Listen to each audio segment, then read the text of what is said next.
Sacha Béard, bienvenue dans Fiche de lecture, l'émission de Piaf où on critique des bouquins, aujourd'hui renommés Brioche Pasquier de lecture. Voilà, manger des brioches Pasquier. Salut Augustin Chakelpopoulos, comment ça va? Hitler.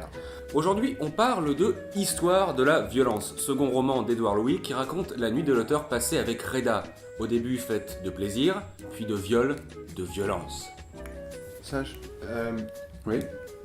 j'ai pas pu m'empêcher de remarquer, sans doute des formations professionnelles de poète, que le temps est absolument délicieux aujourd'hui. Ouais.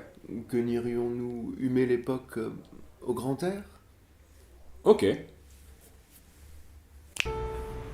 Heureux de vous retrouver pour célébrer ensemble le destin piquant d'un éphèbe qui avait déjà révolutionné l'art poétique à jamais avec son premier roman, pour en finir avec Eddie Bellegueule. Aujourd'hui, le voilà qui rhabille pour la rentrée littéraire d'hiver l'art du manuel de self-défense avec sa pétillante Histoire de la violence. Véritable magnum opus, déjà adapté en flash mob lors du dernier réveillon de Cologne. Le viol a eu lieu durant la Noël 2012. La victime a dû regretter l'annulation quelques jours plus tôt de l'apocalypse prédite par les Mayas. Et puis, détail important, les faits racontés ont eu lieu seulement quelques jours. Les faits racontés ont eu lieu quelques jours après le milliard de vues sur YouTube du hit K-pop Gangnam Style. Allez, venez, on va marcher.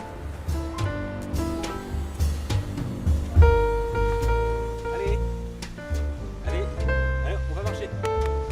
On va se promener. On fait la promenade. Allez, allez. Allez, gâteau. Sous soupe.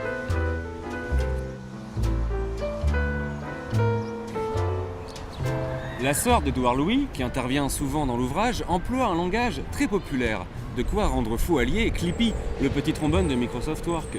Il devait avoir sur le traitement de texte 1001 mots soulignés en rouge, chose est certaine que l'auteur n'est point maniaque.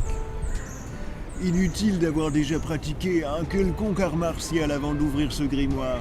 Ses conseils, toujours croquants, en feront même le parfait compagnon du diptyque sans bon plan autodéfense illustré, guide total survie extrême, que de l'engagé guide de la survie douce, ainsi que du long métrage états-unien Ali.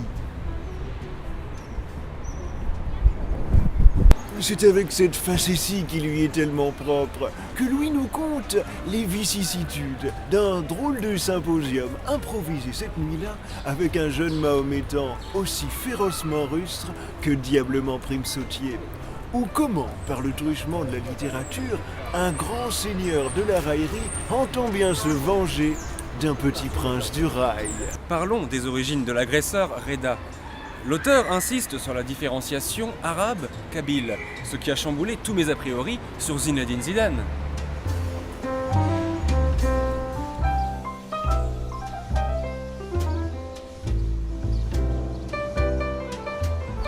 Ce truculent rouillard, enivrant comme un dribble chaloupé de Nabil Fekir, s'offre même le luxe d'infliger à notre héros le péché de bougrerie, agrémenté comme il se doit de moult comme facials, tous reçus cum laude. Lorsque soudain Potron Minet venu, le tacite don't ask, don't tell qui prévalait jusqu'alors, laisse place au pernicieux rape and kill. Étonnante anacolute que ce viol, dont l'humiliation n'a d'égal que la chronophagie. Ce bouillant sarrasin voulait en finir avec Eddie Bellegueule. Torride débandade. C'est en quelque sorte la Huss, ce fameux faire l'archuma cher à Roland Barthes, et que Shakespeare n'aurait pas manqué de traduire par le beau mot de awkward.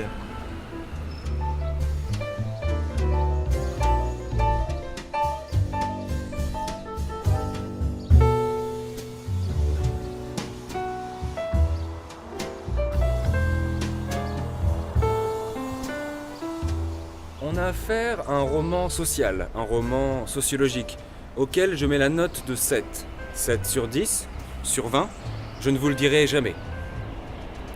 Est-ce que t'as un problème, fils de pute? In fine, quelle sagesse retirée de ces 218 pages urgemment opérarocables, dont vous prendrez plaisir à picorer le Krav Maga pataphysique. Eh bien peut-être cette sagesse ancestrale qui nous rappelle que des cons, on en trouve dans toutes les races. Nous espérons vous avoir fait découvrir les différentes facettes d'un artiste aussi branlo-foucaldien que génial, et bien plus joyeux que gai.